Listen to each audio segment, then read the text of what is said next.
napag-usapan natin na tila napilitang mapaamin si Bongbong Marcos. Naipit siya sa sitwasyon eh. Kaya nga medyo sabi niya masama ang kanyang loob dahil napaamin siya eh. Pero eto, tingnan po natin. Mula sa tila pang eetsapuera noong eleksyon. Andyan si Senator Lacson, Senator Lapid.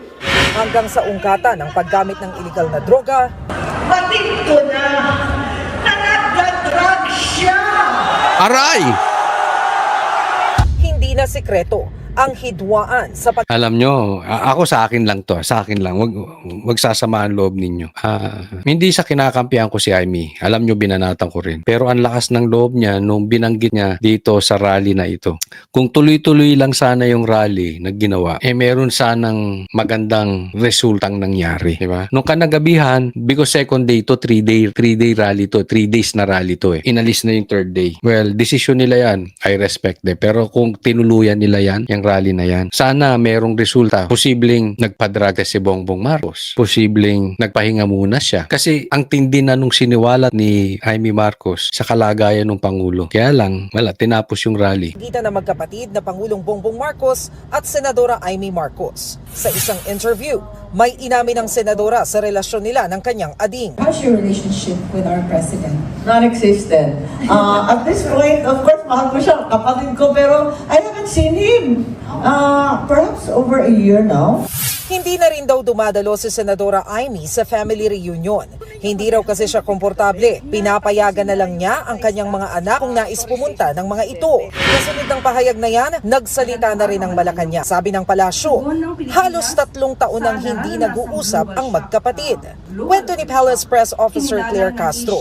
Si Pangulong Bongbong Marcos ang nagsabi sa kanya nito matapos ang meeting nila sa Malacanang kaninang umaga. I approached the president and asked about this comment or statement of his sister, Senator Amy Marcos. And he said, yes, they haven't spoken for almost 3 years. She has not been attending family gatherings, family events. Yun, napaamin si Bongbong Marcos, diba? No choice siya, diba? Siniwala ta siya nung kapatid na hindi sila nagkikita. So, sinabi niya, 3 taon na kaming hindi nagkikita. And at the same time, hindi siya umaattend kasi ng family gathering. Ayaw nga naman ni Amy umattend ng family gathering kasi nga baka plastikan. Di natin, baka inaaway siya ng asawa ni itong si Bongbong. Pero since napilitan ka na ring umamin ng totoo, good job sa'yo Bongbong Marcos. Sana inamin mo rin kung adik ka o hindi. Diba? Sana inamin mo na rin kung involved ka sa ghost projects o hindi. But definitely, hindi ka aamin dyan. Diba? Pero kasi tandaan po natin, ang tinukoy ni Amy Marcos patungkol sa personal knowledge niya, sa personal relationship nilang magkapatid. Si Bongbong Marcos, adik, labas-pasok sa ospital. Pangalawa, hindi na sila nakikita ng kapatid. Yung isa, inamin niya. Pero yung patungkol sa pagiging adik, hindi niya inamin. Pero ito yun. Kung totoo yung sinasabi ni Amy, chances are, totoo rin yung sinasabi ni Amy na adik si Bongbong Marcos at labas-pasok sa ospital. Di ba? O, dapat itanggi rin doon ni Claire kung hindi totoo. Nakukuha po ninyo yung ibig kong sabihin? So yun po ang sagot ng Pangulo. Sabi ni Yuse Castro, walang sama ng loob ang Pangulo sa kanyang ate. Kaya mas maiging itanong na lang sa senadora kung bakit humantong sa ganito ang relasyon nilang magkapatid. Pero hindi raw maikakailang dismayado ang Pangulo. Yun, dismayado kasi napaamin siya. Malaki po ang ibig sabihin niyang pag-amin na yan. Parang kino-confirm niya yung mga sinasabi ni Amy nung kapatid niya ng kanyang ate ay mga totoo. Maybe indirectly, pero parang inaamin din niya na si Bongbong Marcos siya'y gumagamit. I-describe yung kanyang reaksyon. Bago siya kasi sumagot ay pinag-isipan niya talaga. Sa aking paningin, sa kanyang body language ay disappointed siya sa kanyang nadidinig ng mga salita mula sa kanya. Inulit din ni Senadora Amy na labas-masok sa ospital noon ng Pangulo, kaya raw nalulungkot siya na hindi ito naaalagaan. Pero laging giit ng palasyo, fake news ang kumakalat na hindi maganda tungkol sa kalusugan ni PBBM.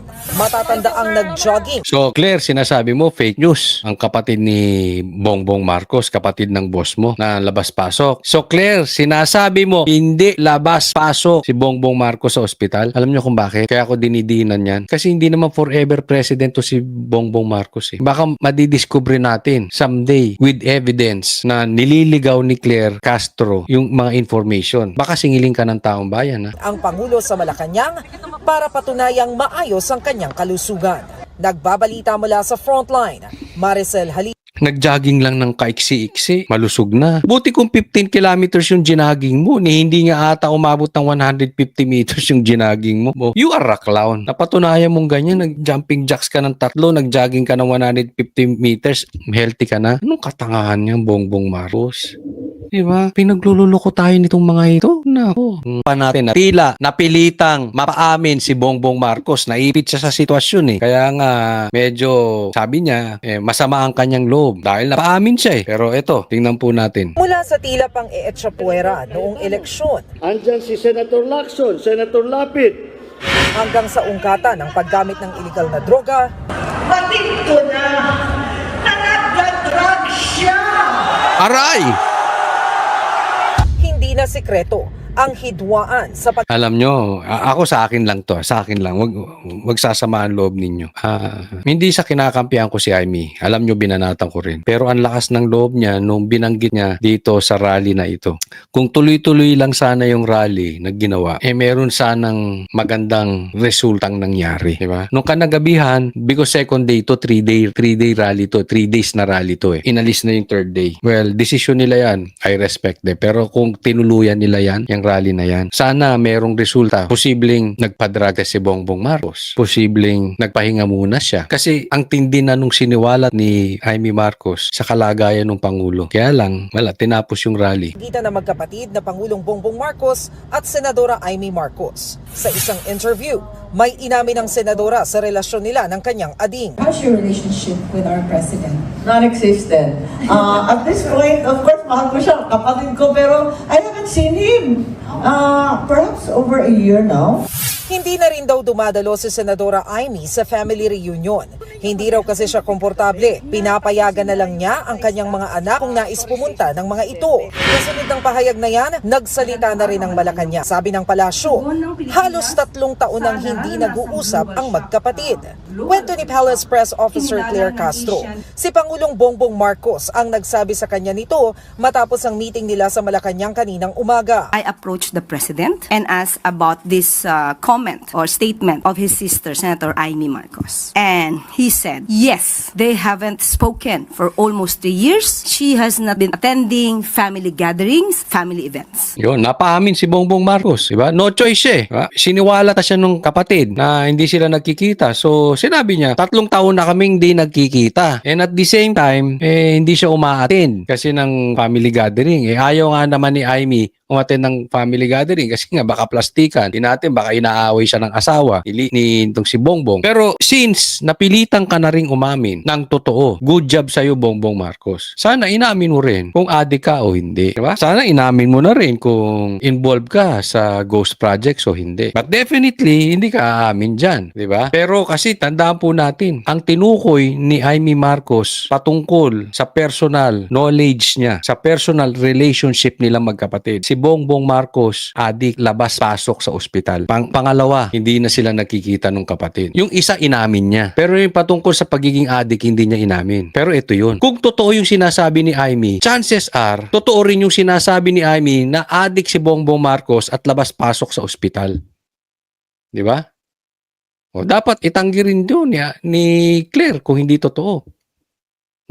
Nakukuha po ninyo yung ibig kong sabihin. So yun po ang sagot ng Pangulo. Sabi ni Yuse Castro, walang sama ng loob ang Pangulo sa kanyang ate. Kaya mas maiging itanong na lang sa senadora kung bakit humantong sa ganito ang relasyon nilang magkapatid. Pero hindi raw maikakailang dismayado ang Pangulo. Yun, dismayado kasi napaamin siya. Malaki po ang ibig sabihin niyang pag-amin na yan.